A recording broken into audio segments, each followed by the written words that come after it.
Welcome to Week in One, the fast-paced current affairs show that brings you up to speed on the top news stories and interviews featured on eNCA over the past 7 days. I'm Theodore Mashele.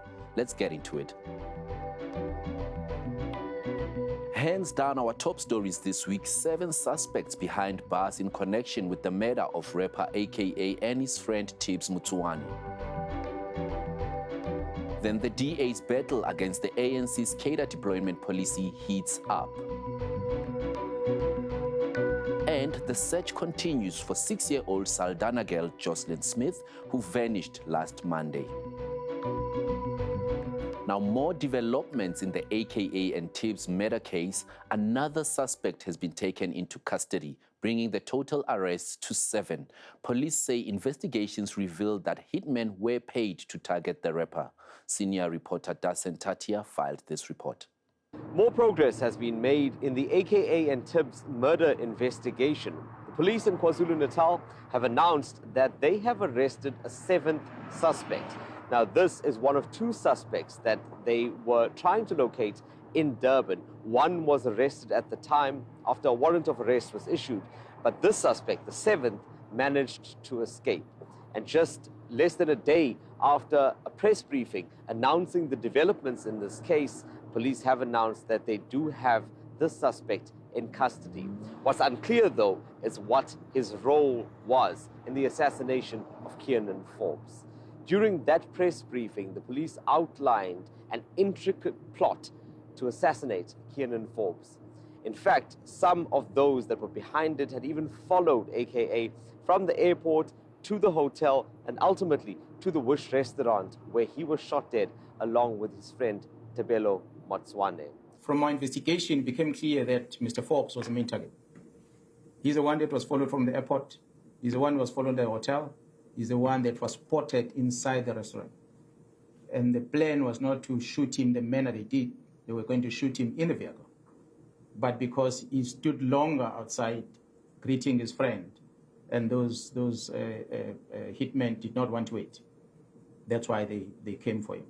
So the second victim, it was by coincidence that he was shot. As I'm sure you realize, the second shooter was at quite a distance away from him when he got shot.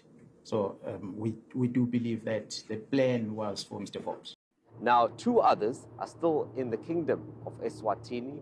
They are alleged hitmen that were tracked down by the police, but there are legal processes underway to make sure that they come back to South Africa to face the music. So, for now, that means 5 suspects will be appearing in court in Durban on charges of murder for both eNCA and Tibbs.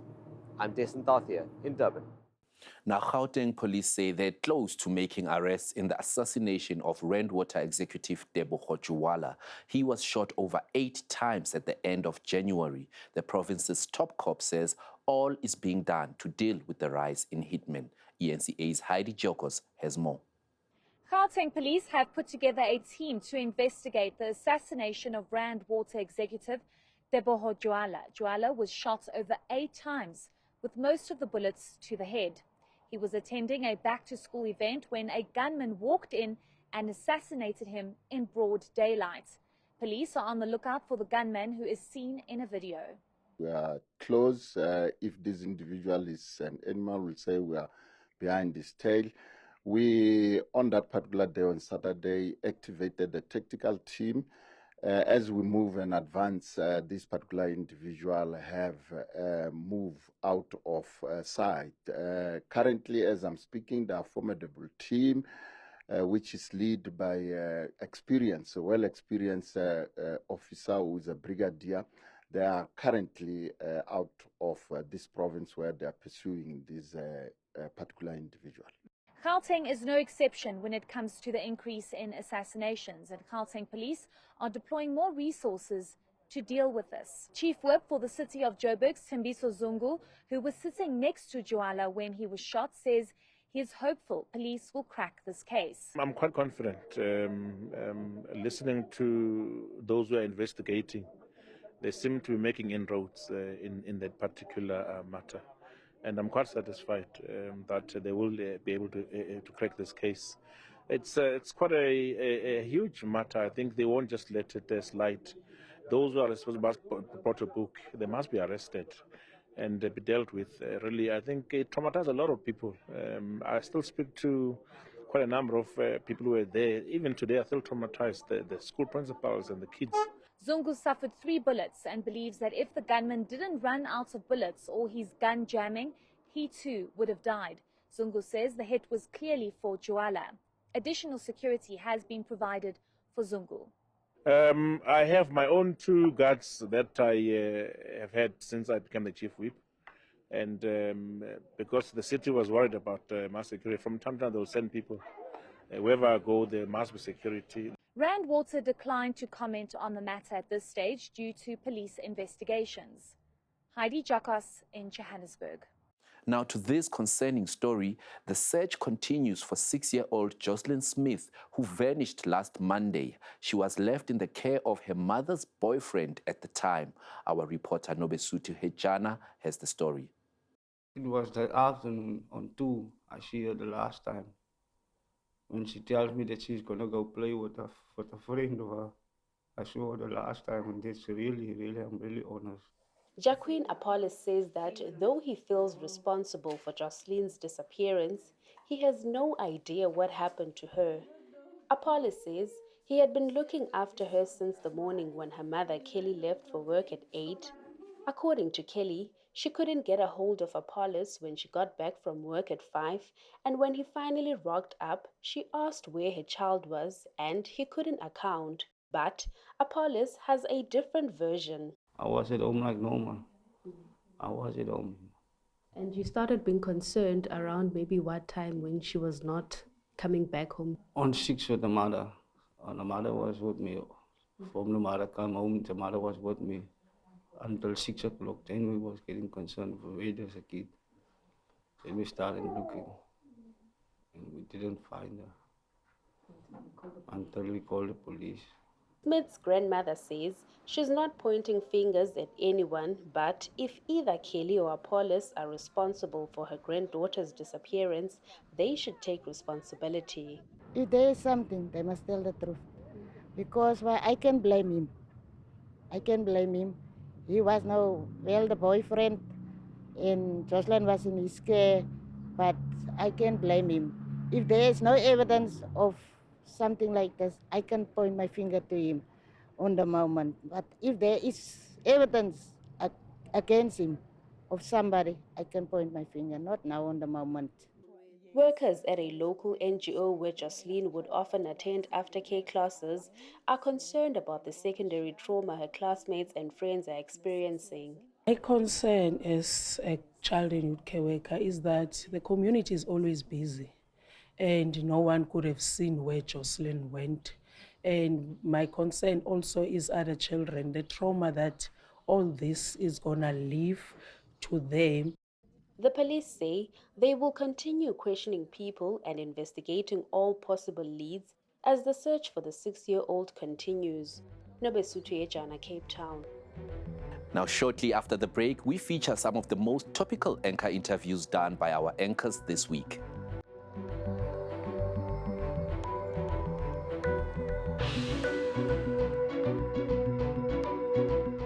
Welcome back to Week in One. I'm Theodore Mashele. Now, following up on our top story, it's been more than a year since rapper eNCA and his friend Tibello Tibbs Mutswani were gunned down. This has raised questions around the rise in organized hits and cold cases in South Africa. eNCA anchor Tami Ngubeni spoke to author Nati Oliphant, whose books explore contract killings and hitmen. You know, I was wondering, you have a background of being a journalist. You've investigated crime stories, you've written about crime stories, and yet for your first novel, well, that's what you did. Actually, for your first book, you decided to write a novel as opposed to perhaps something that is more, I guess, biographical, of your own experiences. Why that choice? Sometimes, other stories are better told in a certain way. You look at Hollywood, I think they found a niche in telling stories in a certain fictional way. and based on true events. I think I chose that niche, because that's where I could have a freedom to really go inside the life, say, as you can see, the title of the subtitle of the book, it says The Anatomy of a Cleveland Hitman. So I needed to get inside the life of a killer, how they get developed, how they get recruited, how they get trained, even by the policemen themselves, in some instances. But I wanted to know how it gets organized. So it required me to go deeper and penetrate some of the networks, that operated, especially in the hostels, and how they arrive in the hostels, how they get recruited, who's the kingpin, because there's always someone somewhere rich, who's pulling the strings, who get the resources, get us the cars, the money, who also organize and surveil, because that's how they operate, It just doesn't happen overnight. Someone somewhere has to do the spade work, and then boom, we've got a hit. A Johannesburg doctor was recently hijacked and robbed on the N3 highway by armed men posing as police officers. Many motorists have been reporting similar incidents. eNCA's Dan Moyani spoke to crime expert Kelvin Rafadi. But here's the N3 highway again, 2 separate incidents in one weekend. What should we read into this? Yeah, no, look, the N3, that part of the N3, it's a big problem. And the reason being, it all started this way. Part of the traffic department, they've analyzed the route where there were many incidents where there were hit and runs, especially at night, because a lot of people, they ask for the lifts, they hike there, and then they go across the particular main road. So the traffic department introduced vehicles which are unmarked, high-speed car chasing. So those particular vehicles, they are the ones who normally patrols on that particular part of the N3 and part of the N12, I think, next to Lenegia, next to Deep Slot and Oliven, part of the N14, and R59, part of many of where they did their analysis. Now, these criminals, they've brazenly taken also the opportunity of driving the very same look-alike vehicles, of which now they stop motorists. They first tell them that you are speeding and so forth and so on. Come and check your speed in our vehicle. And then that's when now they grab this particular, victims, unsuspecting victims. But here's the thing, Braden. Once they do that, they switch on a device, a military cell phone jammer device, just to search the tracking system of the car, so that the tracker, even though you have pressed the emergency button, they cannot detect this particular vehicle. Because remember, the SIM card is installed inside the device. So if you switch on that thing, then you are able to block any signal. Then they drive to a place called Zonke Zizwe, commonly known as Zonke, and they dismantle these particular trackers. Now, political instability continues to hound Gauteng's municipal councils ahead of May's elections. Our anchor, Jenali Belong, had this panel discussion with governance expert Professor Sam Koma and political analyst Tessa Dooms. If you take, for example, the city of Joburg has had 3 mayors since the 2021 local government elections.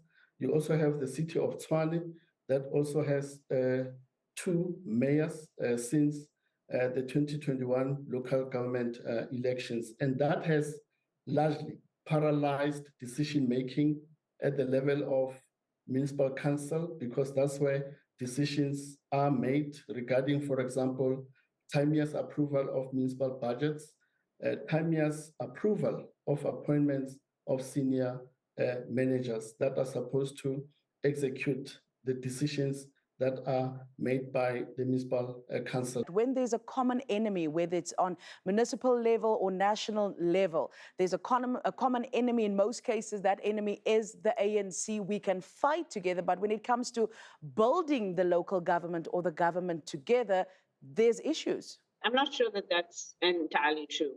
I think at one level, the question is about how these arrangements actually work out. I think it goes far beyond the question about whether we can build together or not, and how much time do we have to actually come up with these agreements. There's only 14 days in law between the time that an election has happened and has been proclaimed at local government level and the time that you need to have put together a government. And because we haven't got a strong culture of negotiating these things beforehand, we end up having this 14 days just be about an ad hoc position bartering and trading. So the bigger issue is that we don't have a proper political culture and we don't have enough time to structure these coalitions in a way that works. The more important issue is about accountability. And so even when you see, structuring of a coalition agreement, who monitors that coalition agreement and ensures that that coalition agreement is actually going to be abided by? In Kenya, our eastern neighbors, there's actually an electoral body that is separate from their IEC, where you go and you submit your coalition documents, and that body then holds you accountable to make sure that you stay to your agreement. Coming up, we look at some of the big court stories that happened this week. See you soon.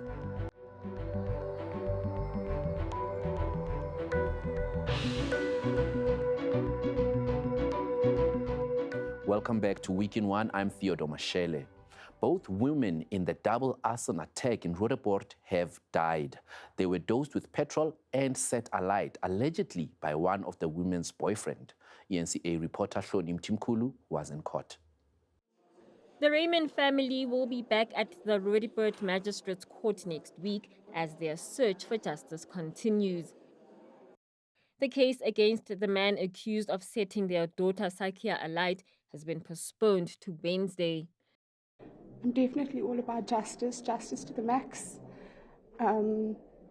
Personally, as a family, I think we'd like to know why. I think that's the biggest question, what was running through his mind to provoke him to such a heinous act against two innocent, defenseless women. It's just really, it's absolutely tragic. We're at the mercy of the courts for justice right now. Raymond was engulfed in flames at this Roodepoort property. She was in the same room as Mariska Davids when Mariska's partner allegedly doused both of them with petrol and set them alight. All that remains out of the devastation here is a lifetime of grief for the families. Where do I start?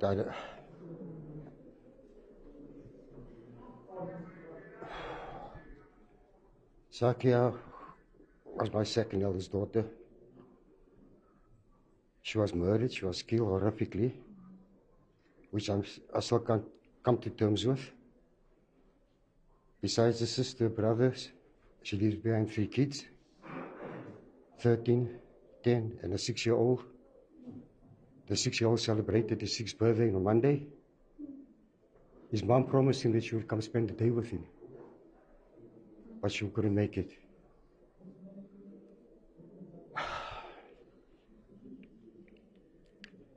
Nobody deserves to die the way these two young ladies have. As the Raymond family try to understand what led to the tragedy, a neighbor suggests there may have been a history of domestic violence between Mariska and her partner. He once came to us and he said he almost threw her out the window once. So we thought he was joking because we were still new here. Like, okay, no, this guy probably is joking. I don't think he means this. But then a month later, this happened. So now I know he wasn't joking at all. And this guy, I thought he was a good guy. You would never ever think that this guy is capable of such, because he was very humble. The accused has been remanded in custody and the matter will be back in court next week. Shonim Timkulu, Johannesburg. Now, the state says self-confessed sex worker killer Sfiso Mkhwanazi should be found guilty of premeditated murder. Mkhwanazi faces several counts of rape, murder, and robbery for the cold-blooded murder of 6 sex workers in 2022. eNCA's Manqoba Mqunu has the latest. It is my submission that the court should found the accused guilty as charged. That was the main submission by the state, which insists Sfiso Mkhwanazi is guilty of premeditated murder. The 21-year-old was arrested in October 2022 after the bodies of 6 women were found at a panel beating workshop in Johannesburg. But in his admissions in court, Mkhwanazi denied planning the murders, saying he killed them instinctively. The state, however, pointed to a modus operandi which it says proves premeditation. This was a planning or premeditated matter. Because it doesn't make sense that an accused will kill 6 people in different days, in similar manner, whereby he was bounding them by tithing them on their heads, hands, legs, on the mouth, and still claim that that was not planning. But while Mkhwanazi denies raping his victims before taking their lives, the state says his version of events can't be believed. They were bounded on the mouth because they were still alive, in order to prevent the deceased person to scream. And why will you do that if there was consensual intercourse? Why will you bound and prevent and block somebody to scream if there was consent? So looking on that aspect alone, the court can draw an inference that this was a non-consensual intercourse. The defense maintains Mkhwanazi only killed his victims to cover up his tracks. The state has not proved beyond reasonable doubt that there was premeditation, my lord. There's nothing that shows that these murders were actually planned. However, the accused version that he killed them because he was scared that he would be arrested again, and it was an instantaneous reaction, makes more sense, my lord. 6 times? Yes, my lord. 6 times? Yes, my lord. 6 times after the first act, he thought he was going to be arrested, he killed her. Second time, thought he was going to be arrested, killed her. On every occasion, that's what the accused says. Yes, my lord. Judgment will be handed down on the 13th of March. Manqoba Mchunu, Palm Bridge. Now, the Democratic Alliance is taking steps against the governing party. The DA believes that the ANC didn't submit all documents related to its cadre deployment policy and is heading back to the Constitutional Court. eNCA's Heidi Jokos has more. The DA has decided to intensify its fight against the ANC's cadre deployment policy. The party says it's not happy with the information it's received so far and believes the ANC not only has a national structure usually chaired by the deputy president, but also has the same structures at provincial and regional levels. Firstly, they're heavily redacted, and obviously that was not in line with the court ruling, which said all records should be handed over. The reliance on POP here is completely outside of the bounds of the law, and so we want those names that have been redacted. Secondly, there's large chunks of information that are missing, and coincidentally, this is for the period that Mr. Ramaphosa was the chairman of the Cadre Deployment Committee under then President Jacob Zuma. Excuses, the dog ate my homework excuses, like the laptop crashed. Well, the laptop may have crashed, but the recipients of those emails will still have a record of them. So we're going back to court to demand this information that we believe is essential for us to be able to, for the ANC to comply fully with the court record. And if they don't, we are going to seek a contempt of court application.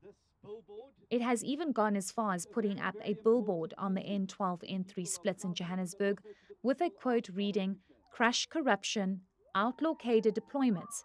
The DA has also defended its own party after former members claim the party has its own form of cadre deployment. The DA has not and will not practice cadre deployment, and it is very, very clear from the processes that we've had in the party that what we've done is safeguard processes precisely to avoid cadre deployment from taking place. And I challenge those persons, if they were instructed by the party to put somebody into office, they must tell us who these people were that they were instructed to put in there, and then they also must implicate themselves in this matter. It's no good to allege that there's these secret minutes and secret committees of the DA that's sat. I've said very, very clearly, we do not practice cadre deployment. Political analyst Professor Dirk Kotze says the DA is using this against the ANC ahead of the elections. Is that they do it for quite specific election political purposes, and that is to try to see if they can find sort of dirty evidence on him specifically, which is fair. This is what political parties are doing. This is what happens in terms of elections. So it's less about the principle now. eNCA reached out to the ANC for comment at the time of airing the story. The party didn't respond. Heidi Jakas in Johannesburg. And that's it for this weekend's edition of Week in One. From myself and the team, have a great weekend.